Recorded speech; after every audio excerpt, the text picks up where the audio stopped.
What up, guys? What's up? This is Shani with Healing Elements, and I'm going to add another video, having fun doing these, to my archetypal analysis playlist. Today I want to talk about the Oz archetype. So, in the classic tale, The Wizard of Oz, the great, the powerful, the terrible Wizard of Oz, the archetype that describes the wizard himself. So, what is this playlist all about? It is about archetypal analysis. So, from my perspective, giving definitions and meaning and different descriptions of the characters that are in the playlist. So, the definition, technically, of the word archetype is a noun, a very typical example of a certain person or thing, or a recurrent symbol or motif in art, literature, or mythology.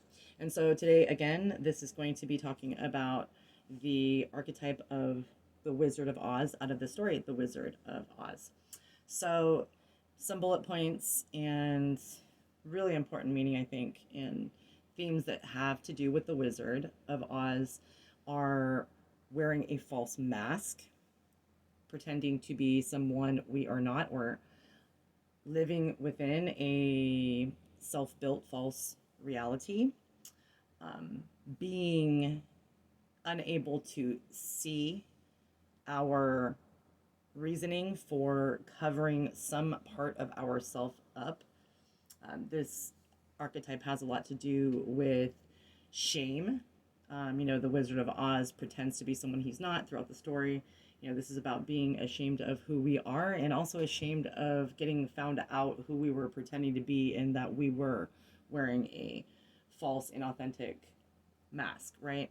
This is also the archetype meaning of power and control mechanisms, power structures, and propaganda, lies, manipulation, publication, smoke and mirrors, anything that displays a show of leadership and control that is very severe and or causes fear or obedience, when truly the man or whatever the agenda group behind this power structure and propaganda truly is much less formidable, much less capable of doing any damage and suppressing. But it's basically a vibe when we talk about the archetype of Oz about more bark than bite and putting this out in a sneaky kind of troll like way, as is propaganda and typical Nazi Germany, right? Spreading lies, or currently sometimes here in North Korea, putting lies out by a group of people that want to gain power and control by manipulating the narrative or what the public thinks is behind this power structure and control mechanism, right? This is also talking about mind control in general. So, not only pushing an agenda of a narrative that you want people to attach to and believe, this is about true mind control, a, you know, um, connotation when we talk about the Oz and the typical Wizard of Oz story is, he uses typical tactics that some cult leaders use when grooming their future cult members, right? Putting a loud, booming voice, sending somebody on a quest that is to confuse and or get them to have some sort of induced fear factor so that you can put the reasoning and or give them education, and this is usually, again, fake propaganda, not real facts, and form a narrative that, again, it bounces back off of the fear energy, continues fear. It makes me think of cults and or right-wing religious fanatics that will brainwash people into believing that if they don't worship a certain way or believe in exact certain thing or do a certain prayer or something like that, they're going to actually burn in fire and hell, that type of thing. This is about the mind control of, again, fake news, putting out different purposeful stories in order to gain something, whether or not it makes me think it's secession and the um, people that own big huge media corporations and how it is really set up and rigged and it is controlled and meant to try to control the minds of others by putting on a narrative that would either induce fear or, do some sort of distraction tactic. So leading others by this cult mentality is an energy, or a meaning when we talk about the archetype of the Wizard of Oz. Uh, you know, Using others also to conceal your truth, your real persona. So this could be manipulatively, this could be covertly, this could be on purpose. This speaks of in the original book and tale in The Wizard of Oz, you know, Oz was a con artist before landing in the land of Oz, right? This con artist, this traveling, soothsayer, he concocts a plan to actually work with, after meeting the Wicked Witch, work with her in order to have a schematic plan, a purposeful, manipulative goal is to rule and, take over Oz and do what they end up doing in the story, right? So all of the citizens of, Emerald City, the Flying Monkeys, Wicked Witch, all of these people are used when we talk about the archetype of the wizard to conceal who they really are, what they are hiding, and what their agenda is, and what their goals are. Right? Talking about the whole concept of narcissism and having people, enable your behavior. So, also, this is about notoriety. So, the Wizard of Oz is very notorious. Everybody, when Dorothy lands there and meets the people, the Tin Man, the Lion, they are well aware. So is the Good Witch Glinda, the Wicked Witch. They are well aware of, and each has a very strong reaction when mentioning the Wizard of Oz, right? So this is a notorious type of vibe when we talk about the archetype. Um, you know, this is also a lot to do with hearsay and believing rumors and assumptions and going on what somebody or some entity or media mogul or network tells us is the truth, rather than trying to seek and not coming to a conclusion, mold our own minds rather than having our minds molded for us. It's about a lie being force fed to a group of people about who someone is. So this, speaks of people like Jim Jones and people who are very dangerous and believe that their narratives will gain them power, and it does. And their capability to seduce people, again, with smoke and mirrors and gain this sense of power is inflated via like political interjection, being involved in the community, but in hidden ways, in the back alley, hidden. Again, the Oz is a very short, insecure man and is not this great, all powerful wizard. He's a con artist. He's conning people in order to gain control, right? And he is controlling release of information and, instructions, and having people work, again, allied with him, hence the Wicked Witch and all of her minions, in order to state that authority and keep it in a state of fear, a fear state. So, fearing a sense of authority is also a vibe when we talk about the Wizard of Oz.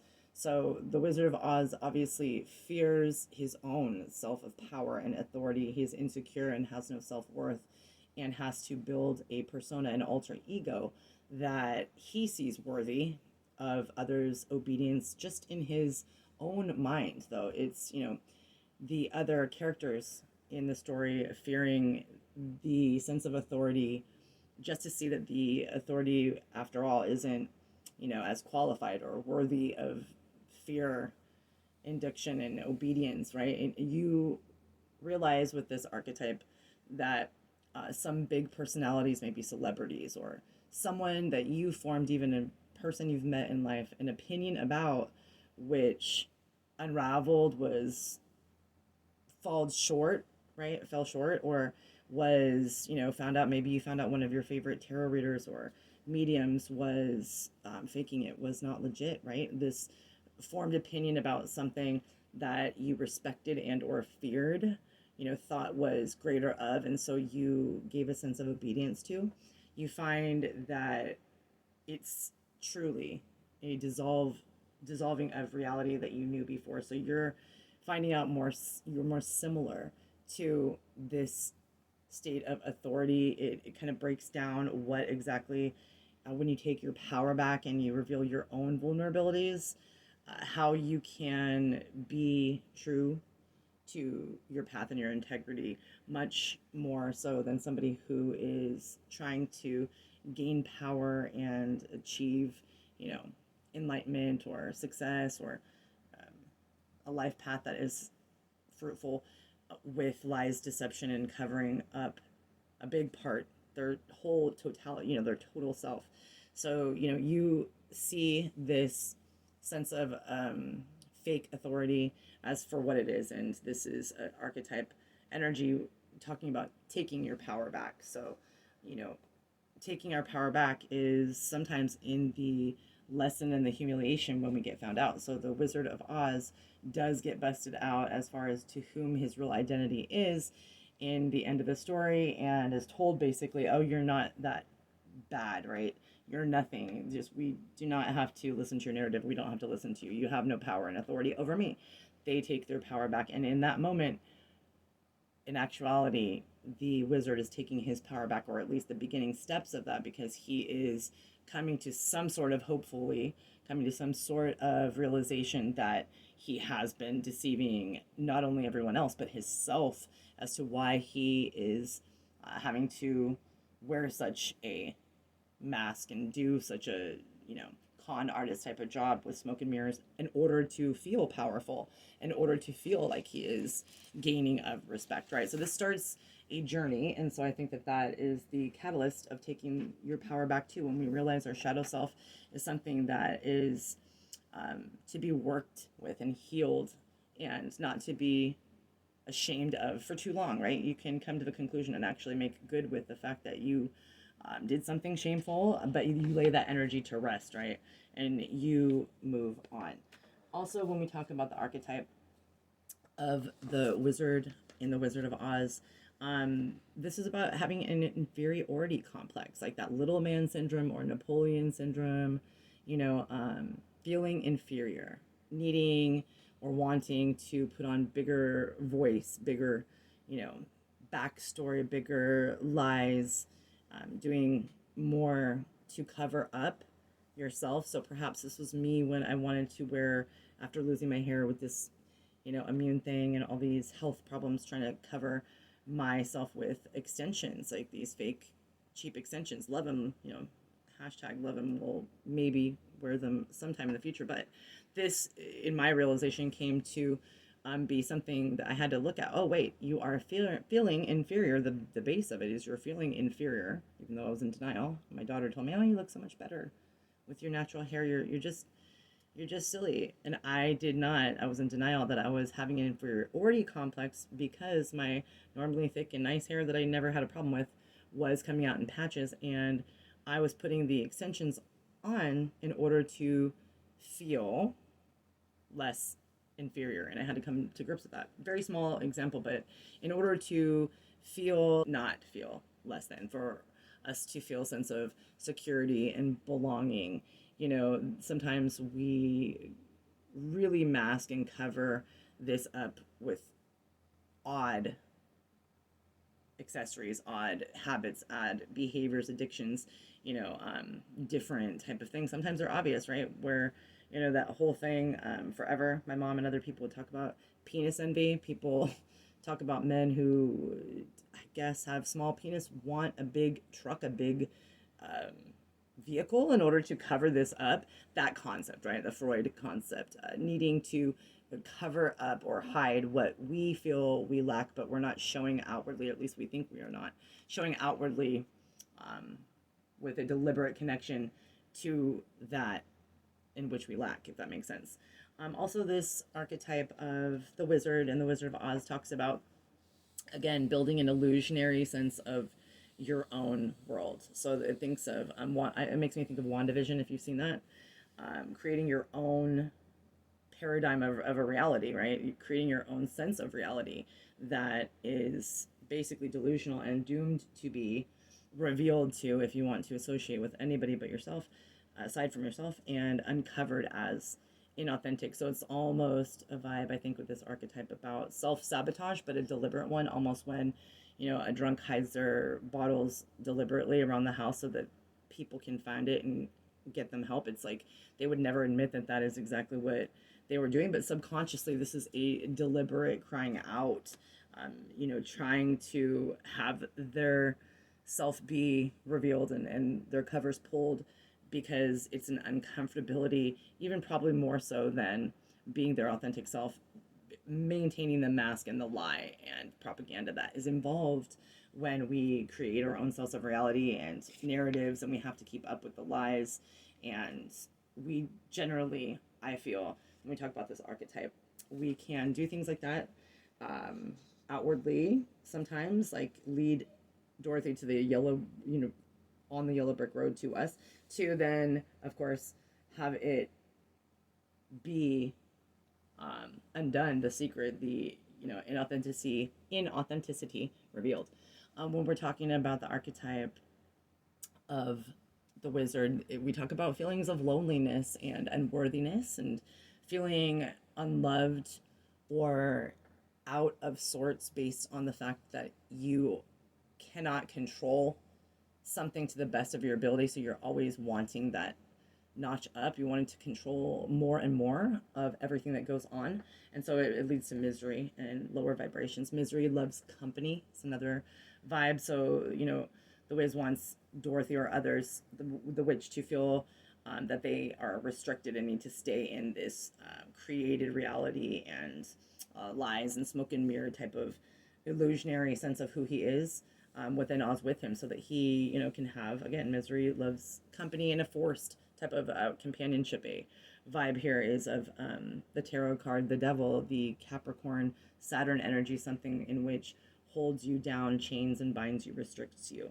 right? So again, this, I think, also, of course, the Wizard of Oz is somewhat of a physically inept, or he feels that he is short and bald and not attractive in the stories. And so this speaks of having reached an age in which we don't feel attractive, and we feel like we have physical attributes that aren't up to par, and focusing on those and making those kind of be our guiding narrative, right? Focusing too much on the looks. And sometimes when the Wizard of Oz,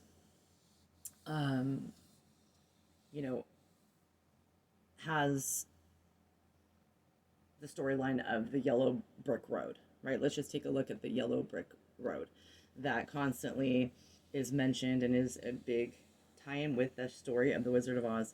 This can be seen as a, again, self-fulfilling prophecy. You're having a group of people be led to the place in which you're hiding from what you truly are. And it's a sort of escalator to revelation, just as I said. Self-sabotage is coming, and the subconscious evidence is that we're in pain, and we subconsciously are so desperate for a relief and camaraderie that we will lead people in, or be very obvious, if we're talking metaphorically in life, right? If you resonate with this archetype, be very obvious about what we are hiding by the way in which we are crying out, right?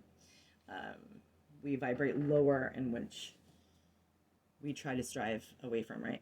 This is also a big meaning, I think, when we talk about the archetype of the Wizard of Oz, about belief in general. Forming your own belief is utmost important, if you ask me, not basing them on any spiritual teacher or tarot card or near-death experiencer's belief, just basing your beliefs and understandings on gathered information that is accumulative and that is a never-ending process, is my opinion, right? This is a big meaning with the archetype of the wizard about programmed narratives, so the belief that somebody else wants you to believe, what some wizard you've never seen supposedly said is the truth. By believing that, sometimes, again, that has like a cult type of vibe, and people can feel very foolish after getting out of and seeing the wizard for what he truly is at the end of the story, looking beyond the smoke and mirrors and feeling duped. Also, this archetype talks about a sense of belonging, wanting to belong. So the whole story in general, if we talk about, the Wizard of Oz and this alter ego and hiding behind a mask and pretending to be someone he's not, this is also a longing to belong and fit in and have what other people have. The grass is always greener on the other side. So when we talk about the characters coming up to the wizard, all of them in general, including Dorothy, because she's missing home, she's homesick, it's an insecurity. The lion and the tin man, they want a heart and a brain, and because they feel like they can't operate in their best life if they don't have that, right? And I think that the story proves we all are okay just the way that we are. There's a big meaning that ties into that. So I think that this also, to lead off, guys, has a vibe of make believe and what we make believe or imagine our realm to be and put out there, especially trolls on the internet, people who go around wanting to constantly complain about other people's techniques or videos or things like that on the internet, right? This false persona and wearing a false mask with insecurities, a storyline that is meant to induce fear upon you that, will lead to subordinates and, a vortex of incoming vibes, thoughts, distractions that are not needed, right? So also, guys, has a big meaning to me about, since Dorothy is brought in by a tornado, and this speaks of vortexes, it speaks of portals to me, being transported mysteriously or cast away perhaps in a blink of an eye in a tornado to another timeline that we feel stranded or homesick in. We do not feel like we understand this, and this leads to perhaps fear about our experiential perceptions and what we think that we are in a dream state, a self, realization that we're not in Kansas anymore, right? So the Wizard of Oz is all about the cores and what we value as self-worth and how that plays out in a negative way, I think, with this archetype, if we are to mask who we are and spend so much energy to deceive and be conning other people into something that you truly don't even believe about yourself and makes you very uncomfortable. So guys, thank you so much. I really appreciate you guys. Really, really thank you for listening to all of my videos, for commenting, liking, and subscribing. Seriously, wishing you guys nothing but positive vibes, blessings, love, and light.